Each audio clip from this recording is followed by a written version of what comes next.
Hello students, welcome to Ekam IAS academy. ఈరోజు మన current affairs సెషన్ని start చేద్దాం. ఈరోజు మనం డిస్కస్ చేయవలసిన టాపిక్స్ ఇవి.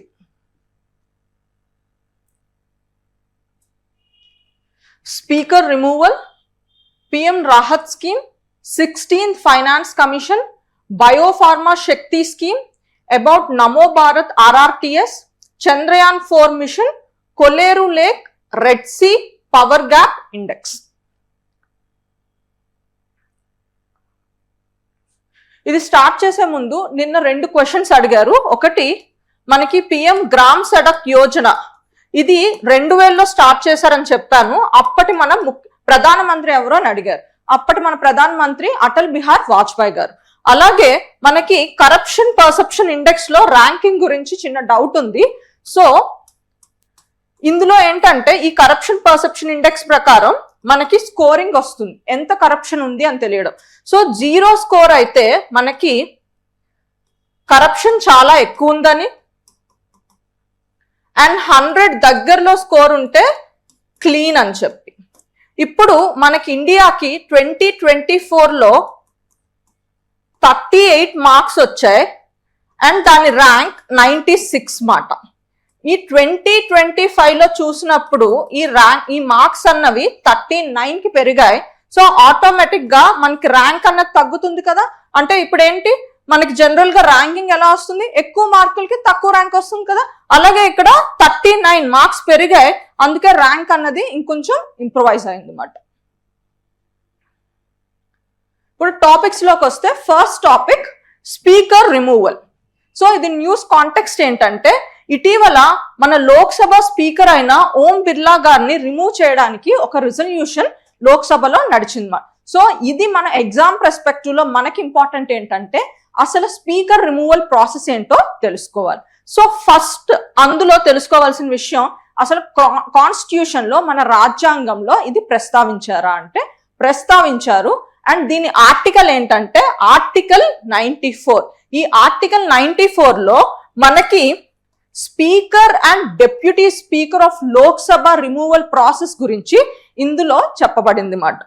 అలాగే మనకి 94C క్లాస్ సిలో ఏంటంటే అసలు ఆ రిమూవల్ ప్రాసెస్ ఎలా ఉందో కూడా చెప్పారన్నమాట. సో రిమూవల్ ప్రాసెస్ పద్ధతి అయితే ఇది.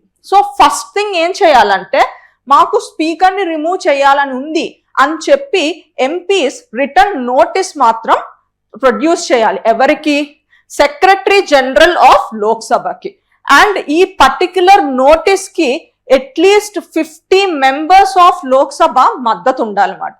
అండ్ ఈ నోటీస్ ఇచ్చిన తర్వాత ఒక 14 days అయినా మనకి గ్యాప్ ఉండాలి. అంటే మనకి స్పీకర్ ని రిమూవల్ చేయాలి అనే నోటీస్ నడిచిందని 14 days నోటీస్ ఇవ్వాలన్నమాట. ఈ నోటీస్ అయిన తర్వాత యాక్చువల్ గా స్పీకరే స్వయంగా ఈ స్పీకర్ రిమూవల్ ప్రాసెస్ ని ఈ లిస్ట్ ఆఫ్ బిజినెస్ లో ఏ రోజు దాన్ని డిస్కస్ చేస్తారో అన్ని లిస్ట్ ఆఫ్ బిజినెస్ లో ఇంట్రడ్యూస్ చేస్తారు అన్నమాట. సో ఇది ఆర్టికల్ 94C ప్రకారం ఆ రిమూవల్ ప్రాసెస్ ఎలా ఉందో కూడా ఇందులో డిస్కస్ అయింది.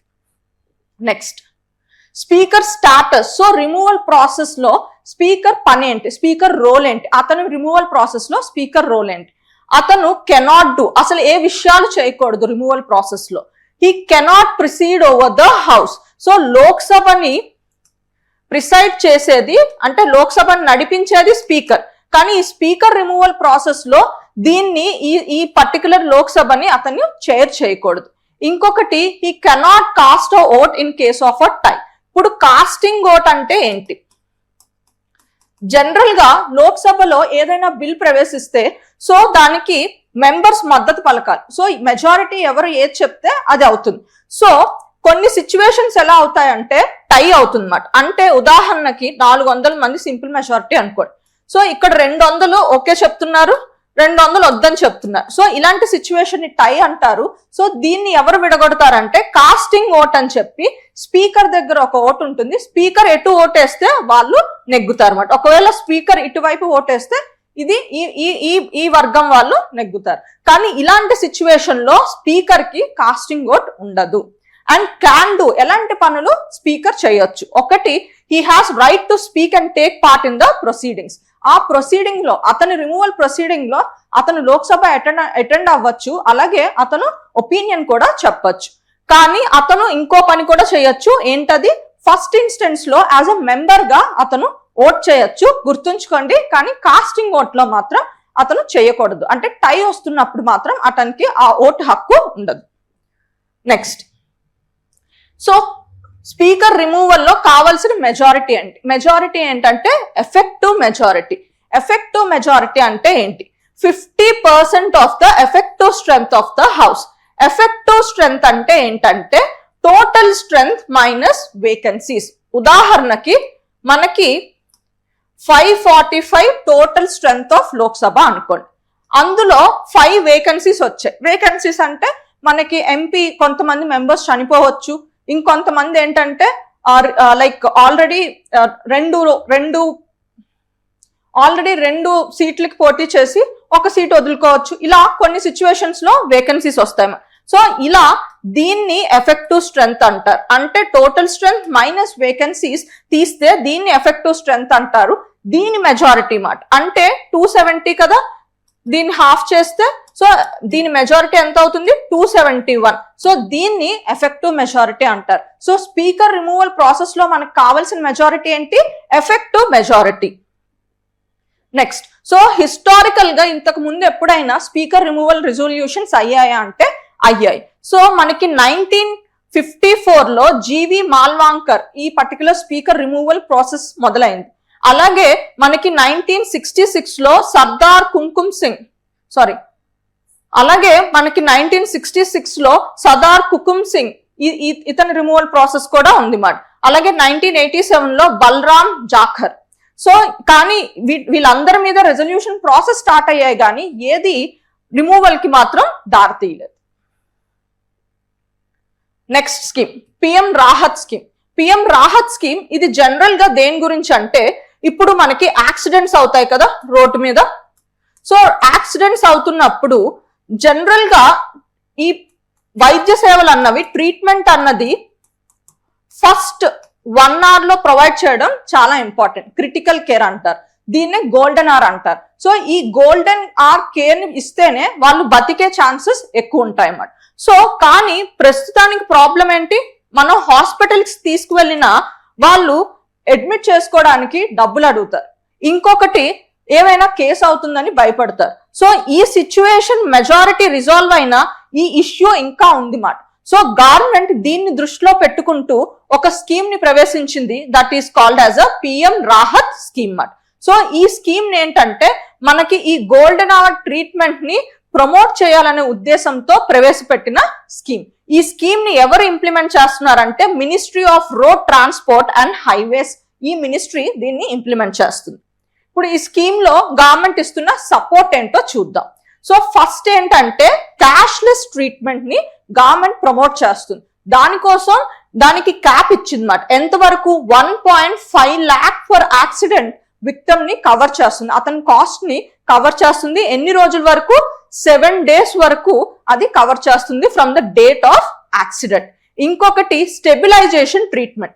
స్టెబిలైజేషన్ ట్రీట్మెంట్ అంటే కొన్ని యాక్సిడెంట్స్ వల్ల వాళ్ళు క్రిటికల్ కండిషన్ లోకి వెళ్తారు, అంటే ఎమర్జెన్సీ కేర్. సో ఈ క్రిటికల్ కండిషన్ నుంచి మనకి normal condition or safe conditions లోకి రావాలన్నమాట. అంటే వాళ్ళ వైటల్స్ అన్ని మళ్ళీ నార్మల్ అయిపోవాలి. సో ఈ క్రిటికల్ ఎమర్జెన్సీ నుంచి ఈ నార్మల్ కండిషన్ లోకి వచ్చే కేర్ నే మనం స్టెబిలైజేషన్ ట్రీట్మెంట్ అంటారు. సో ఈ స్టెబిలైజేషన్ ట్రీట్మెంట్ కూడా గవర్నమెంట్ అప్ టు 24 hours వరకు కాస్ట్ కవర్ చేస్తుంది. అండ్ ఇది నాన్ లైఫ్ థ్రెటనింగ్ ఇష్యూ అయినప్పుడు. అదే ఒక్కొక్కసారి ప్రాణానికి ప్రమాదం అయ్యే సిచ్యువేషన్స్ వస్తాయి. అలాంటప్పుడు 48 hours వరకు, అంటే 2 రోజుల వరకు కాస్ట్ కవర్ చేసే స్కోప్ ఉంది మాట. అండ్ ఈ ఎలిజిబిలిటీ ఇది ఎవరికి ఎలిజిబుల్ అంటే ఏ రోడ్ యాక్సిడెంట్ కైనా అండ్ ఏ కైండ్ ఆఫ్ కేటగిరీకైనా ఇది వర్తిస్తుంది మాట. నెక్స్ట్, సో ఫండింగ్ ఎక్కడి నుంచి వస్తుంది, ఏ పర్టికులర్ బాడీస్ దాన్ని హ్యాండిల్ చేస్తున్నాయి కూడా చూద్దాం. So reimbursement to hospital. So hospital మనకి వెంటనే మనీ అడగకుండా ట్రీట్మెంట్ స్టార్ట్ చేయొచ్చు, తర్వాత రియంబర్స్ చేసుకుంటుంది అన్నమాట. సో అది ఎలా అవుతుంది, మోటార్ వెహికల్ యాక్సిడెంట్ ఫండ్ నుంచి హాస్పిటల్కి రియంబర్స్మెంట్ వెళ్తుంది. అండ్ ఇన్షూర్డ్ వెహికల్స్ అయితే ఆ ఇన్సూరెన్స్ మనకి జనరల్ ఇన్సూరెన్స్ కంపెనీ నుంచి వస్తుంది. అదే uninsured and hit and run cases ఉంటాయి కదా, అలాంటప్పుడు గవర్నమెంట్ బడ్జెటరీ అలికేషన్స్ నుంచి తీసి మనీ ఇస్తుంది. అండ్ టోటల్ గా క్లెయిమ్ సెటిల్మెంట్ ఎప్పుడు అవుతుందంటే, ఏ హాస్పిటల్ అయినా 10 days లో అప్లికేషన్ పెట్టిన తర్వాత స్టేట్ హెల్త్ ఏజెన్సీ ద్వారా ఈ క్లెయిమ్ సెటిల్మెంట్ అన్నది అవుతుంది. సో టైం లైన్ అండ్ అన్ని ప్రాపర్ గా ఇస్తే ఏంటంటే హాస్పిటల్ ధైర్యంగా వాళ్ళకి సేవలు అందిస్తుందని చెప్పి ప్రతిదీ నీట్గా చెప్పారన్నమాట. అండ్ అలాగే ఇక్కడ 3-tier మానిటరింగ్ మెకానిజం కూడా ఉంది.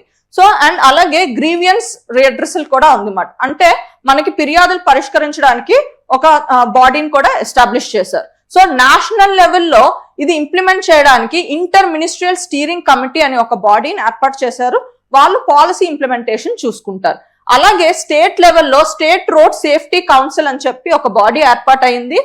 అండ్ డిస్ట్రిక్ట్ లెవెల్లో district road safety committee, and ఈ కమిటీయే ఒక పర్సన్ ని గ్రీవియన్స్ రిడ్రెసల్ ఆఫీసర్ గా నామినేట్ చేస్తారు.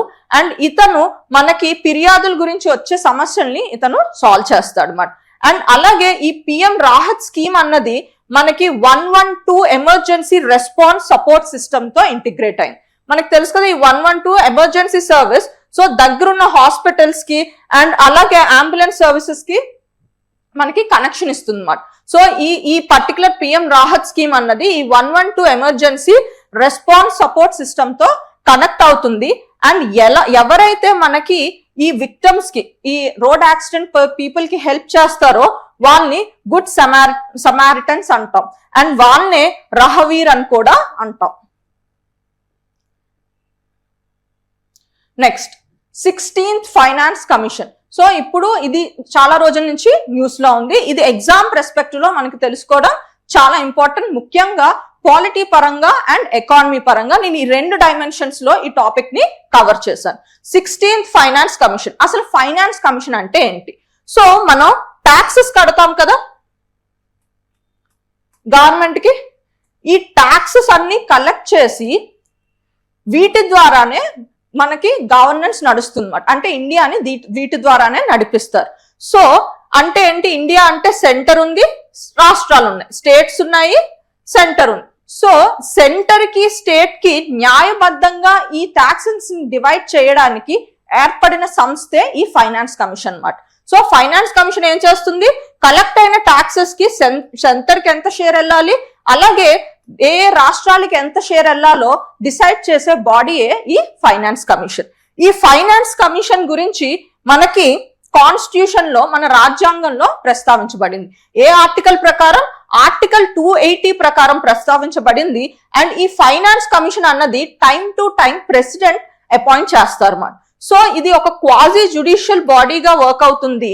And every 5th year, every 5 years ఒకసారి ఈ ఫైనాన్స్ కమిషన్ అన్నది ఏర్పడుతుంది. ఆర్ ప్రెసిడెంట్ కి ఎప్పుడు అవసరం అనిపిస్తే అప్పుడు కూడా దీన్ని ఏర్పడిస్తారు, అప్పుడు కూడా ఇది ఏర్పడుతుంది. ఈ ఫైనాన్స్ కమిషన్ లో చైర్మన్ మనకి 5 members ఉంటారు. ఆ 5 members లో ఒక వ్యక్తి చైర్మన్, ఇంకా 4 members ఉంటారు అన్నమాట. అండ్ ఈ ఫైనాన్స్ కమిషన్ మనకి చెప్పాను కదా ట్యాక్సెస్ ఎలా డివైడ్ అవ్వాలి అని చెప్పి. సో దానికి సంబంధించిన రిపోర్ట్ ప్రెసిడెంట్ కి ఇస్తారు అన్నమాట. అండ్ ఈ రిపోర్ట్ లో స్పెసిఫై చేసిన ఏ రికమెండేషన్స్ అయినా అవి బైండింగ్ కాదు, అడ్వైజరీ మాత్రమే. ఈ 2 పాయింట్లు మీరు చాలా చాలా గుర్తుంచుకోవాలి. నెక్స్ట్, అండ్ అసలు ఫైనాన్స్ కమిషన్ లో చెప్పాను కదా 5 members ఉంటారు, ఒకళ్ళు చైర్మన్ అని. వాళ్ళ క్వాలిఫికేషన్స్ ఏంటో చూద్దాం. సో ఈ క్వాలిఫికేషన్స్ గురించి ఎక్కడ ప్రస్తావించబడిందంటే మనకి ఫైనాన్స్ కమిషన్ యాక్ట్ 1951, అలాగే finance commission salaries and allowance rules 1951. ఈ రెండిట్లో అక్కడ వాళ్ళ క్వాలిఫికేషన్స్ గురించి చెప్పారన్నమాట. సో చైర్మన్ కి ఏం క్వాలిఫికేషన్ ఉండాలి? ఎక్స్పీరియన్స్ ఇన్ పబ్లిక్ అఫైర్స్ మాట. ఆల్రెడీ పబ్లిక్ సెక్టర్ లో ఆర్ పబ్లిక్ అఫైర్స్ సెక్టర్ లో అతనికి ఎక్స్పీరియన్స్ ఉండాలి. అండ్ అలాగే మిగతా మెంబర్స్ కి ఏంటంటే ఒక మెంబర్ కి మినిమం జుడిషియల్ క్వాలిఫికేషన్ ఉండాలి. అంటే జడ్జ్ గా అయినా వర్క్ చేయాలి, or qualification to be a high court judge అయినా అవ్వండాలి. And finance and accounts expertise ఉండాలి, అడ్మినిస్ట్రేటివ్ అండ్ ఫైనాన్షియల్ ఎక్స్పీరియన్స్ ఉండాలి, నాలెడ్జ్ ఆఫ్ ఎకనామిక్స్ కూడా ఉండాలన్నమాట మెంబర్స్ కి. అండ్ అసలు ఫంక్షన్స్ ఏంటి ఫైనాన్షియల్ కమిషన్? కోర్ ఫంక్షన్ ఏంటంటే కరెక్ట్ వర్టికల్ ఇంబ్యాలెన్స్, సెంటర్ కి స్టేట్ కి కరెక్ట్ గా ఆర్థిక వనరుల్ని సర్దే రెస్పాన్సిబిలిటీ వీల్దే అన్నమాట. అండ్ ఇంకొకటి ensure equalisation of public services across states. So ఈ మనీతో ఏంటి, మనం వెల్ఫేర్ ప్రోగ్రామ్స్ కదా చేస్తారు, అంటే public social services, social sector like health, education, ఇలా మనకి రోడ్స్ ఇలాంటివన్నీ ఉంటాయి కదా, అవి ఈవెన్ గా అన్ని స్టేట్స్ కి డిస్ట్రిబ్యూట్ అయినట్టు ఫార్ములా డిజైన్ చేయాలని దీని మెయిన్ ఉద్దేశం. సో వాటి కోసం వాళ్ళు చేసే ఫంక్షన్స్ ఏంటంటే first one tax distribution. So మనకి ట్యాక్సెస్ ఉంటాయి కదా, ఈ ట్యాక్సెస్ అన్నవి రెండు రకాలుగా డిస్ట్రిబ్యూట్ అవ్వాలి. ఒకటి సెంటర్ కి అండ్ స్టేట్స్ కి. దీన్ని అంటే సెంటర్ కి ఎంత ఇవ్వాలి, స్టేట్స్ కి ఎంత ఇవ్వాలి, దాన్ని వర్టికల్ డివిజన్ అంటారు. ఏమంటారు? వర్టికల్ డివిజన్ అంటారు. ఈ ట్యాక్స్ పూల్లో నుంచి ఎంత షేర్ సెంటర్కి వెళ్ళాలి, ఎంత షేర్ స్టేట్స్ కి వెళ్ళాలి. ఉదాహరణకి సెంటర్ కి 40% వెళ్తే స్టేట్స్ కి 60% వెళ్ళాలి అని చెప్పారు అనుకోండి. సో ఇది వర్టికల్ డివిజన్. అంటే ఇప్పుడు ఫర్ ఎగ్జాంపుల్ ఏదైనా లైక్ ఆస్తి డివైడ్ చేశారు అనుకోండి, పేరెంట్స్ కి ఇంత అమౌంట్ వెళ్ళాలి, మొత్తం పిల్లలకి 3 పిల్లలు ఉన్నారు అనుకోండి, ఆ ఫ్యామిలీలో ఒక ఫ్యామిలీలో పేరెంట్స్ అండ్ 3 పిల్లలు ఉన్నారు. సో ఆస్తి పంపకంలో పేరెంట్స్ కి ఎంత వెళ్ళాలి, 3 పిల్లలకి ఎంత వెళ్ళాలి, దాన్ని వర్టికల్ డివిజన్ అంటారు. ఇప్పుడు హారిజాంటల్ డివిజన్ ఏంటంటే ఇప్పుడు ఆల్రెడీ 60% డివైడ్ అయింది కదా, ఈ 60% ఏ స్టేట్స్ కి ఎలా షేర్ అవ్వాలో చెప్పేది హారిజాంటల్ డివిజన్ అంటారు. అంటే ఇక్కడ డివైడ్ అయిపోయిన తర్వాత ఆస్తి ఈ 3 పిల్లలకి ఎంతెంత వెళ్ళాలో చెప్పేది ఈ హారిజాంటల్ డివిజన్ అన్నమాట. సో మనకి ట్యాక్స్ లో ట్యాక్స్ డిస్ట్రిబ్యూషన్ ఎలా ఉంటుంది, vertical division or vertical distribution, horizontal distribution ఉంటుంది. వర్టికల్ డిస్ట్రిబ్యూషన్ ఏంటంటే సెంటర్ కి ఎంత వెళ్ళాలి, అన్ని స్టేట్స్ కి ఎంత డివిజన్ వెళ్ళాలో చెప్తుంది. ఇప్పుడు స్టేట్ డివిజన్ వెళ్ళిన తర్వాత అందులో స్టేట్స్ కి ఏ రకంగా నేను అంటే ఏ ఫార్ములా ఉపయోగించి ఎలా మనం డివిజన్ చేయాలో చెప్పేది ఈ హారిజాంటల్ డిస్ట్రిబ్యూషన్ అంటారు. సో దీని ఫార్ములా మనకి ఫైనాన్షియల్ కమిషనే ఇస్తుంది మాట. గ్రాంట్ ఇన్ ఎయిడ్ మాట. గ్రాంట్ ఇన్ ఎయిడ్ అంటే సహాయం. సో సహాయం చేయడం సహాయ నిధి మాట. అంటే ఇక్కడ తీసుకున్న మనీ తిరిగి ఇవ్వాల్సిన అవసరం లేదు. సో ఇలాంటివి కూడా ఏ సిచ్యువేషన్స్ లో ఇవ్వాలి, ఎంత ఇవ్వాలో కూడా ఈ పర్టికులర్ ఫైనాన్స్ కమిషనే చెప్తుంది. అండ్ ఇంకొకటి మనకేంటంటే పంచాయత్ అండ్ మున్సిపాలిటీ ఫండ్స్ ని ఇంప్రూవ్ చేసే మెజర్స్ కూడా మనకి ఫైనాన్స్ కమిషన్ చెప్తుంది. ఎందుకంటే మనకి స్టేట్ ట్యాక్సెస్ ఉన్నాయి, సెంట్రల్ ట్యాక్సెస్ ఉన్నాయి. So Panchayat tax, municipality tax అనేవి చాలా అరుదుగా ఉంటాయి, కానీ అవే మనకి గ్రౌండ్ లెవెల్లో వర్క్ చేస్తాయి కాబట్టి వాటి ఫండింగ్ కూడా ఇంపార్టెంట్. సో వాటికి ఫండింగ్ ఎలా పెంచాలి అనే స్కోప్ కూడా ఈ ఫైనాన్స్ కమిషనే చెప్తుంది. అండ్ మనకి ఫస్ట్ ఫైనాన్స్ కమిషన్ ఎప్పుడు ఏర్పడిందంటే 1952లో ఏర్పడింది, April 6th. And KC Neogy was the chairman of that particular commission. Next, so మనకి 2023 మనకి 16th ఫైనాన్స్ కమిషన్ అన్నది ప్రెసిడెంట్ ఎస్టాబ్లిష్ చేశారు. దానికి చైర్మన్ ఎవరు, మనకి farmer vice chairman of NITI Aayog Arvind పెనగరియా. So ఇతను ఈ 16th ఫైనాన్స్ కమిషన్ కి చైర్మన్ మాట. అండ్ అదర్ మెంబర్స్ ఎవరంటే ఆనీ జార్జ్ మాథ్యూ, మనోజ్ పాండా, రవిశంకర్, సౌమ్య కాంతి ఘోష్, అండ్ అలాగే రిత్విక్ పాండే అనే పర్సన్ ఏంటంటే మనకి సెక్రటరీగా వర్క్ చేస్తున్నారు అనమాట. నెక్స్ట్, సో ఇది అవార్డ్ అంటే ఈ పర్టికులర్ 16th ఫైనాన్షియల్ కమిషన్ ఎప్పటి నుంచి ఎప్పటికి వర్తిస్తుందంటే April 1st, 2026 నుంచి March 31st, 2031. ఈ డేట్ కూడా మనకి చాలా చాలా ఇంపార్టెంట్. సో ఇవి గుర్తుంచుకోండి. సో ఇప్పుడు ఈ 16th ఫైనాన్స్ కమిషన్ కి ఏర్పాటు చేసినప్పుడు ప్రెసిడెంట్ అసలు దేని మీద వర్క్ చేయాలి కూడా చెప్తారన్నమాట. దాన్నే టర్మ్స్ ఆఫ్ రిఫరెన్స్ అంటారు. సో ఈ 16th ఫైనాన్స్ కమిషన్ మెయిన్ బాధ్యతలు ఏంటంటే ఇవి. ఒకటి, ట్యాక్స్ డివల్యూషన్ అంటే ట్యాక్స్ ని ఎలా సర్దాలి. సో చెప్పాను కదా, మనకి సెంటర్ అండ్ స్టేట్స్ మధ్యలో అయితే vertical devolution or vertical distribution అంటాం, అమాంగ్ ద స్టేట్స్ అయితే హారిజాంటల్. సో దీని ఫార్ములా చెప్పాలి. ఇంకొకటి గ్రాంట్ ఇన్ ఎయిడ్, అది అండ్ అలాగే లోకల్ బాడీ ఫండింగ్ దాంతో పాటు డిజాస్టర్ మేనేజ్మెంట్ చేయడానికి ఏంటి సూత్రం, ఎలా హ్యాండిల్ చేయాలి అనేది కూడా ఇందులో ప్రెసిడెంట్ టర్మ్స్ ఆఫ్ రిఫరెన్స్ లో ఇంక్లూడ్ చేయడం వల్ల ఈ ఫైనాన్స్ కమిషన్ దీని గురించి కూడా వాళ్ళు కొన్ని సలహాలు ఇవ్వాలన్నమాట. నెక్స్ట్, సో ఇప్పుడు మనకి హారిజాంటల్ డెవల్యూషన్ అన్నాను కదా, హారిజాంటల్ డెవల్యూషన్ ఫార్ములా ఇది మాట. మనకి 15th ఫైనాన్స్ కమిషన్ 2021 to 26 కదా, సో అక్కడ మనకి ఏ క్రైటీరియాతోని స్టేట్స్ కి ఫండింగ్ వెళ్ళిందో చూడండి. సో 15th లో income distance, population based on 2011 census, demographic performance అంటే లైక్ పాపులేషన్ కంట్రోల్ మెషర్స్ ఇలాంటి మాట, అండ్ ఏరియా విస్తీర్ణం బట్టి, ఫారెస్ట్ బట్టి, ట్యాక్స్ అండ్ ఫిజికల్ ఎఫర్ట్స్ అంటే ఎంత ట్యాక్స్ కలెక్ట్ చేశారు దాని ఎఫర్ట్స్ ప్రకారం కూడా వెయిటేజ్ ఉంది అన్నమాట. ఈసారి 16th ఫైనాన్స్ కమిషన్ లో ఈ ట్యాక్స్ అండ్ ఫిజికల్ ఎఫర్ట్స్ లేదు, కాంట్రిబ్యూషన్ టు జీడిపి అని కొత్త క్రైటీరియా యాడ్ చేశారు. దానికి ఎంత వెయిటేజ్ ఇచ్చారంటే 10%. సో మీరు ఇక్కడ పర్సంటేజెస్ గుర్తుంచుకోవాలన్నమాట. సో ఇన్కమ్ డిస్టెన్స్ కి ఇక్కడ తగ్గింది, ఇక్కడ ఏంటి పాపులేషన్ కి ఇక్కడ పెరిగింది, డెమోగ్రఫిక్ పర్ఫార్మెన్స్ కి ఇక్కడ తగ్గింది. సో ఇలా రిలేటివ్ గా కూడా మీరు గుర్తుంచుకోవాలి. ఏ పారామీటర్ కొత్తగా యాడ్ అయిందంటే అది కూడా గుర్తుంచుకోవాలి, ఏ పారామీటర్ తొలగించబడిందంటే అది కూడా గుర్తుంచుకోవాలి. సో ఈ పర్సంటేజెస్ అన్నవి చాలా మంచిగా మీరు గుర్తుంచుకోవాలన్నమాట. Next, biopharma Shakti scheme.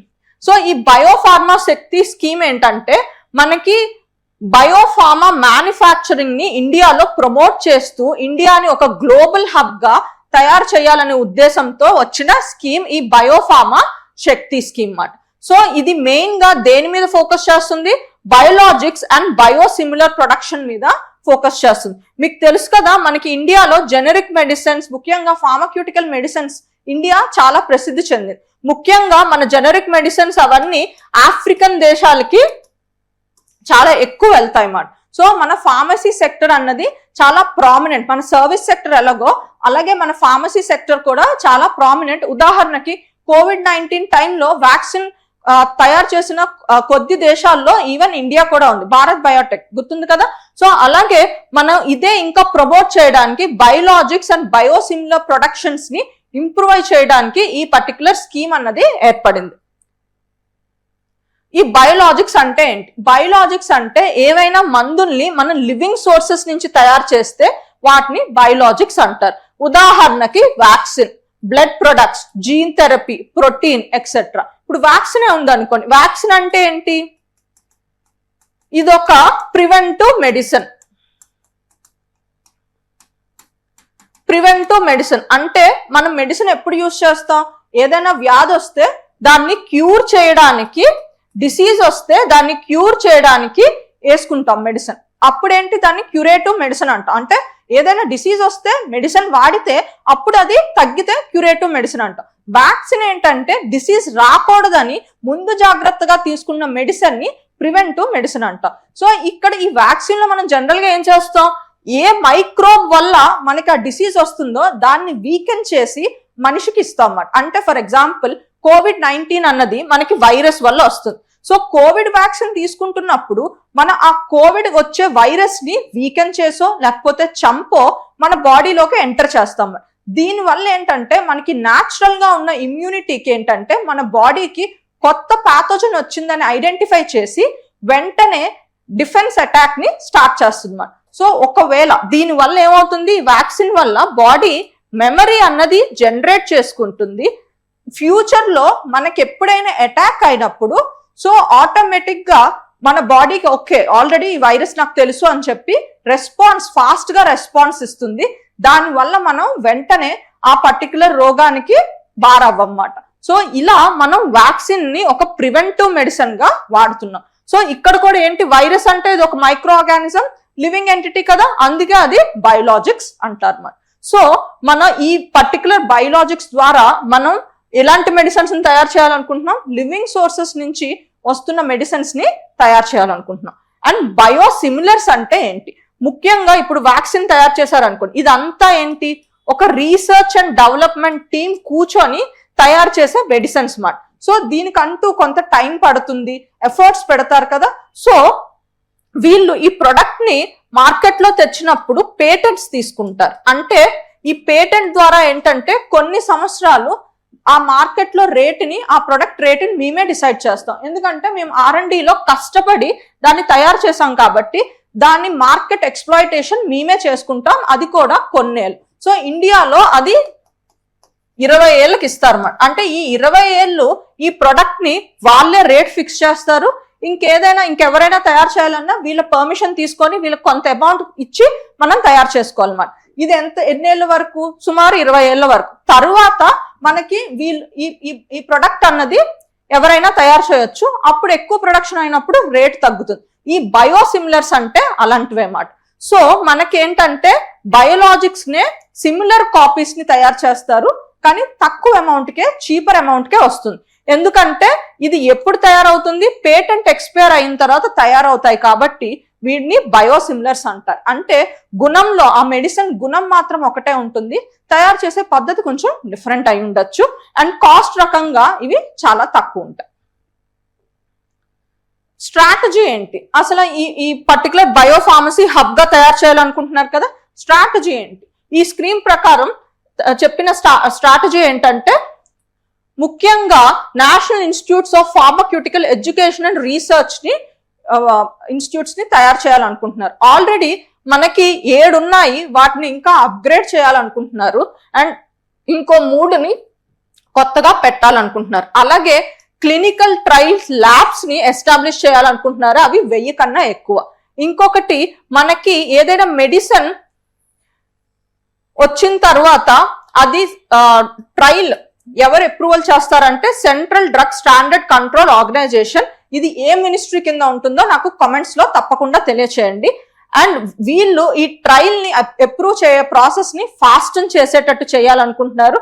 And అలాగే ఆ పర్టికులర్ స్టాండర్డ్స్ ని గ్లోబల్ స్టాండర్డ్స్ కి మీట్ అయ్యేటట్టు చూడాలనుకుంటున్నారు. ఎందుకంటే మన ప్రొడక్ట్స్ మనం ఎక్స్పోర్ట్ చేయాలి అన్నప్పుడు అవి క్వాలిటీ బాగుంటాయి కదా. సో అందుకే గ్లోబల్ స్టాండర్డ్స్ కి తగ్గట్టు మనం తయారు చేస్తే మన ప్రొడక్ట్స్ కి రేట్ ఎక్కువ పలుకుతుందని. నెక్స్ట్ ఇంకో న్యూస్ ఏంటంటే, PM Modi flags of India's first Namo Bharat RRTS dedicates Delhi మీరత్ Namo Bharat corridor in Meerut. ఈ న్యూస్ ఏంటి? మనం జనరల్ గా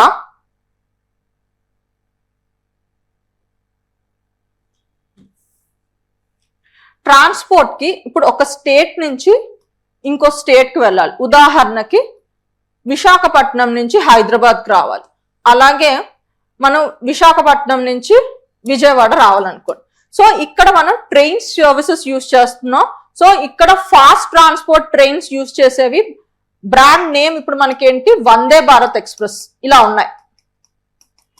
ఇప్పుడు రీజనల్ ట్రాన్స్పోర్ట్స్ ఉంటాయి, అంటే ఆ పర్టికులర్ రీజన్ లో, for example Vijayawada to Rajahmundry, అలాగే విశాఖపట్నం టు విజయనగరం, ఇలా ఇవేంటి అదే రీజన్ లో ఉంటాయి. సో దీన్ని రీజనల్ ట్రాన్స్పోర్ట్ అంటారు.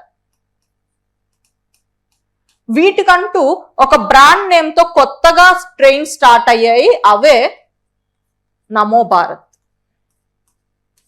ఇవి లాంగ్ డిస్టెన్స్ మాట, స్టేట్ ఇంకో రాష్ట్రం మారిపోతుంది. ఇక్కడ రాష్ట్రాల్లోనే డిఫరెంట్ రీజన్స్ లో మనం ట్రావెల్ చేయాలనుకుంటున్నాం, దగ్గర ప్రాంతాల్లో, దాన్నే రీజనల్ ట్రాన్స్పోర్ట్ అంటారు.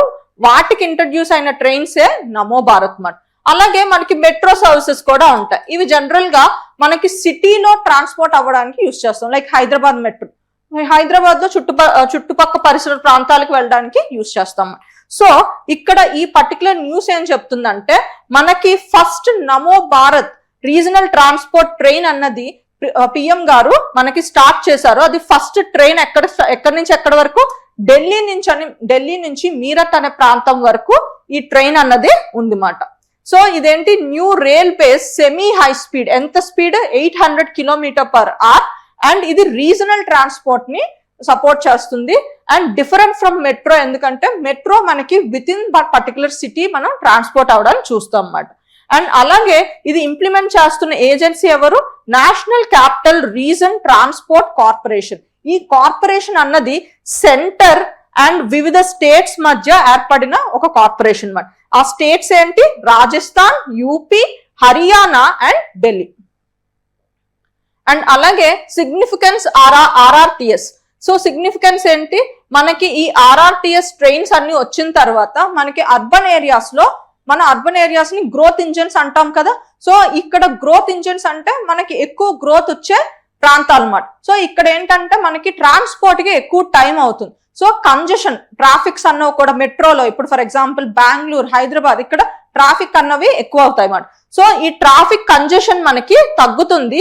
ఇలా ఈ పర్టికులర్ సర్వీసెస్ వల్ల మనకి 40% of urban population live in urban areas by 2030. కాబట్టి ఈ ట్రాఫిక్ కంజెషన్ అన్నది తగ్గించడానికి ఇది ఒక సొల్యూషన్ గా పనికొస్తుంది.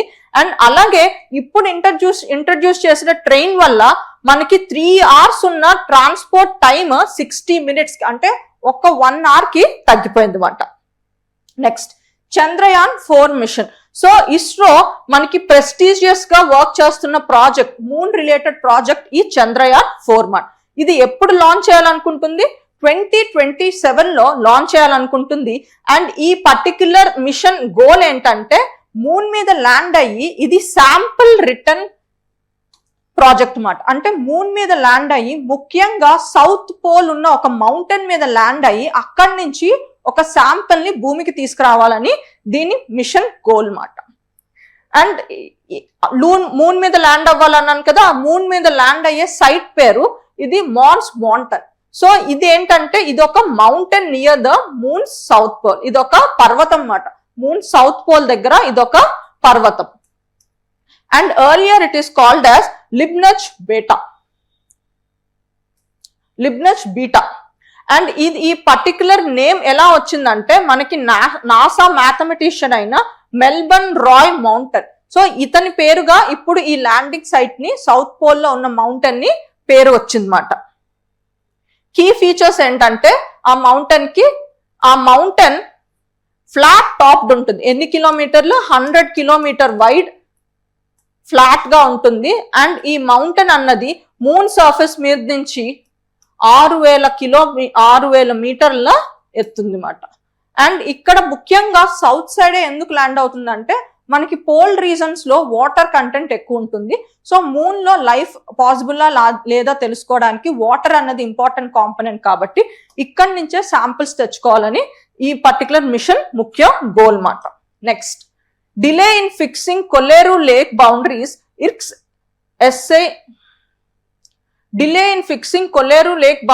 ఇర్క్స్ SC appointed panel. Kolleru lake మనం దీన్ని ఎగ్జామ్ రెస్పెక్ట్ లో చదవాలి, తర్వాత న్యూస్ గురించి చెప్తా. కొల్లేరు లేక్ ఎక్కడుంది? మనకి ఆంధ్రాలో ఉంది. సో ముఖ్యంగా ఆంధ్రాలో ఎక్కడుంది? మనకి గోదావరి అండ్ కృష్ణ ఈ నదుల మధ్యన ఈ కొల్లేరు లేక్ అన్నది ఉంది మాట.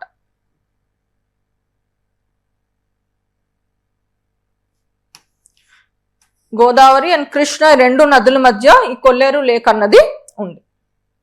నెక్స్ట్ మనకి ఈ కొల్లేరు లేక్ అన్నది ఏ రివర్స్ వద్ద వస్తుంది? ఒకటి బుడిమేరు,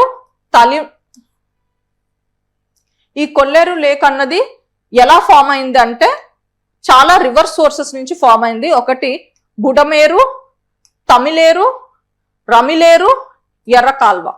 అలాగే ఈ కొల్లేరు లేక్ అన్నది మనకి లాస్ట్ లో బే ఆఫ్ బెంగాల్ లో కలిసిపోతుంది. సో దాని అవుట్లెట్ కూడా ఒక పర్టికులర్ పేరుంది, దాన్నే ఉప్పుటేరు క్రీక్ అంటారు అన్నమాట. అండ్ ఇది ఈ కొల్లేరు లేక్ అన్నది దీనికి బయోడైవర్సిటీ కన్జర్వేషన్ లో కొన్ని గుర్తింపులు కూడా ఉన్నాయన్నమాట. ఒకటి రామ్సర్ సైట్ గా దీన్ని డెసిగ్నేట్ చేశారు ఎప్పుడు? మనకి నవంబర్ 2002లో. అలాగే మనకి వైల్డ్ లైఫ్ ప్రొటెక్షన్ యాక్ట్ 1972 ప్రకారం ఇది ఒక వైల్డ్ లైఫ్ శాంచురీ కూడా. 1999లో ఇది ఒక వైల్డ్ లైఫ్ శాంచురీగా కూడా మార్చారు. అండ్ ఈ లేక్ అన్నది దీనికంటూ ఒక పేరుంది, peerless fisherman paradise and bird heaven. Peerless fisherman paradise అంటే ఇక్కడ ఈ లేక్ లో ఇది ఒక ఫ్రెష్ వాటర్ లేక్ కాబట్టి మనకి చేపలు అన్నవి చాలా ఈజీగా సులువుగా దొరుకుతాయి అన్నమాట. అందుకే దీన్ని పియర్లెస్ ఫిషర్మ్యాన్ పారడైజ్ అంటారు. అండ్ ఇంకొకటి బర్డ్ హెవెన్. ఇది మనకి సెంట్రల్ ఏషియన్ హైవే, మనకి మైగ్రేటరీ బర్డ్స్ వచ్చే ఒక హైవేని సెంట్రల్ ఏషియన్ హైవే అంటారు. ఇది దాని మధ్యలో ఉంది. అంటే రష్యా నుంచి మనకి వెళ్ళే బర్డ్స్ ఇవన్నీ వచ్చి ఇక్కడ సేద తీరుతాయి అన్నమాట. అందుకే ఇది బర్డ్ హెవెన్ గా కూడా పిలుస్తారు. అందుకే దీన్ని కన్జర్వేషన్ చేయడానికే మనకి దీన్ని ఒక వైల్డ్ లైఫ్ సాంచురీగా, అలాగే ఇది మనకి ఒక వెట్ ల్యాండ్ గా గుర్తించారు అన్నమాట. సో సిగ్నిఫికెన్స్ ఏంటి, మెయిన్లీ ఇక్కడ ఏంటంటే fishing, duck farming and paddy cultivation కి ఉపయోగపడుతుంది. ఇది ఎందుకు న్యూస్ లో వెళ్ళిందంటే చెప్పాం కదా, ఇక్కడ మనకి ఆక్వా కల్చర్ ఒకటి, మనకి ప్యాడీ కల్టివేషన్ అనేది బాగా జరుగుతుంది. దీనివల్ల ఏంటంటే ఈ లేక్ పరిసర ప్రాంతాలని ఆక్యుపై చేసుకుంటూ ఈ ప్యాడీ కల్టివేషన్ అండ్ చెరువులు, చేపల చెరువుల్లో పెరిగిపోయాయి. దీనివల్ల ఈ వెట్లాండ్ అన్నది ష్రింక్ అయిపోతూ వస్తుంది. దానివల్ల మనకేంటి వైల్డ్ లైఫ్ కన్జర్వేషన్ అన్నది తగ్గిపోతూ వస్తుంది అన్నమాట. సో దీన్ని పరిగణించి సుప్రీంకోర్టు ఏం చేసిందంటే ఈ ఇల్లీగల్ గా ఉన్నాయి కదండి, అవి తీసేసి అసలు సరిహద్దు ఏంటో మీరు ఫిక్స్ చేయండి అని స్టేట్ గవర్నమెంట్ కి చెప్పిందన్నమాట. దానికోసం ఒక కమిటీ వేసుకొని సుప్రీంకోర్టు ఆధ్వర్యంలో ఇది చెయ్యాలని చూస్తుంది. కానీ ఈ న్యూస్ ప్రకారం ఏంటంటే స్టేట్ కి ఆ పర్టికులర్ చెయ్యమని చెప్పినా ఇంకా పని జరగలేదని చెప్పి ఈ న్యూస్ చెప్తుంది అన్నమాట. ఇంకోటి రెడ్ సీ, ఇది కూడా మనకి న్యూస్ లో ఉండే. ఇంకోటి ఇది located between 2 continents Africa and Asia. So ఇది ఏంటి, ఒక వార్మ్ వాటర్ సాల్ట్ లేక్ మాట ఇది. అండ్ ఇది rich in coral leaves and marine biodiversity. ఇది ఏ పర్టికులర్ రివర్స్ ని, జోగ్రఫీగా ఏ పర్టికులర్ రివర్స్ ని కనెక్ట్ ఆర్ ఓషన్స్ ని కనెక్ట్ చేస్తుందంటే ఈ రెడ్ సీ అన్నది మనకి మెడిటేరియన్ ఓషన్ కనెక్ట్ చేస్తుంది, అలాగే గల్ఫ్ ఆఫ్ అడెన్ ద్వారా ఇండియన్ ఓషన్ ని అంటే అరేబియన్ సీని కనెక్ట్ చేస్తుంది. సో కనెక్ట్ చేస్తుందంటే ఇది ఒక వాటర్ బాడీ తో కనెక్ట్ చేయాలి కదా. సో వీటికంటూ కొన్ని స్ట్రేట్స్ ఉంటాయి. ఇప్పుడు ఉదాహరణకి మనకి మెడిటేరియన్ సీ నుంచి రెడ్ సీకి కనెక్ట్ అయ్యే ఛానల్ ని సుయేజ్ కెనల్ అంటాం అన్నమాట. ఓకేనా. అండ్ అలాగే మనకి ఇక్కడ రెడ్ సీ నుంచి గల్ఫ్ ఆఫ్ అడెన్ అండ్ దాని ద్వారా మనకి ఇండియన్ ఓషన్ కి అరేబియన్ సీ కనెక్ట్ అయ్యే స్ట్రెయిట్ ని మనం బాబ్ ఇల్ మందబ్ అని ఒక స్ట్రెయిట్ అని చెప్పి అంటాం. And it's one of the shortest seas in the world. And అలాగే పొలిటికల్ బౌండరీస్ చూస్తే రెడ్ సీని బౌండరీస్ కంట్రీస్ ఏంటో చూడాలన్నమాట. సో ఇది ఈజిప్ట్, సుడాన్, ఇట్రియా, డిజ్బోటి ఆఫ్రికాలో, అలాగే వెస్ట్ ఏషియాలో Saudi Arabia, Yemen, Israel and Jordan. ఈ పేర్లు కూడా గుర్తుంచుకోండి, ఎగ్జామ్ లో అడగచ్చు. అండ్ ఇంకొకటి, దీనికి ఎందుకు రెడ్ సీ అని పేరుంది, ఎందుకంటే దీనికి 2 రీజన్స్. ఒకటి ఏంటంటే అక్కడ కోరల్ రీఫ్స్ అండ్ ఆల్గే ఉంటాయని చెప్పాను. అక్కడ ఒక రకమైన ఆల్గే గ్రో అవుతుంది. ఆ ఆల్గే ఏంటంటే అక్కడ ఒక ఆల్గే గ్రో అవుతుంది. ఆ ఆల్గే పేరేంటంటే ట్రైకోడెస్మమ్. ఈ ట్రైకోడెస్మమ్ కలర్ ఏంటంటే రెడ్ గా ఉంటుంది, అందుకే అది రెడ్ సీ అవుతుంది. అలాగే అక్కడ పరిసరంగా ఉన్న మౌంటైన్స్ కూడా అక్కడ వాటి వాటర్ లో రిఫ్లెక్ట్ అవడం వల్ల అది కూడా రెడ్ గా కనిపిస్తుంది అన్నమాట. ఇదొక రీజన్. ఇంకొకటి power gap index. So context ఏంటంటే రీసెంట్ గా మన ఎకనామిక్ సర్వేలో ఒక ప్రస్తావన వచ్చిందన్నమాట. ఆ ప్రస్తావనలో ఏం చెప్పిందంటే India is operating below it's full strategic potential. అంటే పొటెన్షియల్ అంటే మనకున్న క్యాపబిలిటీ, కానీ ఆ క్యాపబిలిటీకి తగ్గట్టు మనం ప్రవర్తించకపోతే ఇట్స్ నాట్ ఆపరేటింగ్ అంటాం అన్నమాట. It is operating below it's capacity అంటాం. సో ఇండియా ఈ ఎకనామిక్ సర్వేలో ఏం చెప్తుందంటే మన పవర్ కున్న పొటెన్షియల్ తో మనం యాక్ట్ చేయట్లేదు అని చెప్తుంది. అసలు ఈ పవర్ గ్యాప్ ఇండెక్స్ ఏంటి? ఈ పవర్ గ్యాప్ ఇండెక్స్ అన్నది మనకి ఏషియా పవర్ ఇండెక్స్ అని మెయిన్ ఇండెక్స్ లో నుంచి తీసిన ఒక పవర్ ఇండెక్స్ మాట. అందుకే దీన్ని సెకండరీ అనాలిసిస్ అంటున్నారు. ఈ పవర్ ఇండెక్స్ అన్నది మనకి ప్రతి ఏటా వస్తుంది. అండ్ ఎవరిస్తారంటే ఆస్ట్రేలియాకు సంబంధించిన లోయి ఇన్స్టిట్యూట్ అని చెప్పి ఒక ఇన్స్టిట్యూట్ ఈ పవర్ ఇండెక్స్ అన్నది ప్రతి ఏడాది ఇస్తుంది అన్నమాట. అలాగే ఇది దేన్ని మెజర్ చేస్తుందంటే మనకున్న రిసోర్సెస్ అండ్ ఇన్ఫ్లుయెన్స్ బట్టి ర్యాంక్ ఇస్తుంది అన్నమాట. అండ్ అలాగే ఇక్కడ ఏషియాలో మనకి 27 కంట్రీస్ ని అది రేట్ చేస్తూ 131 ఇండికేటర్స్ ని బ్రాడ్ గా 8 థిమాటిక్ మెజర్స్ ని అంటే 8 కేటగిరీస్ లో 131 ఇండికేటర్స్ ని తీసుకుంటూ అది ర్యాంకింగ్ ఇస్తుంది అన్నమాట. ఎన్ని దేశాలకి? 27 దేశాలకి ఏషియాలో. సో ఈ 8 థిమాటిక్ ఏంటో చూద్దాం. Military capability and defence, economic capability and relationship, diplomatic and cultural influence, as well as resilience and future resources. So ఇందులో మనకి ఈ 2025 ఎడిషన్ లో ఏమని చెప్తుంది, వీఆర్ ఆపరేటింగ్ అట్ -4.0, అంటే మన పొటెన్షియల్ ఉన్న ఆ పొటెన్షియల్ తక్కువ కన్నా 4% తక్కువ కన్నా మనం ఆపరేట్ చేస్తున్నామని ఇందులో మనకి చెప్పింది అన్నమాట.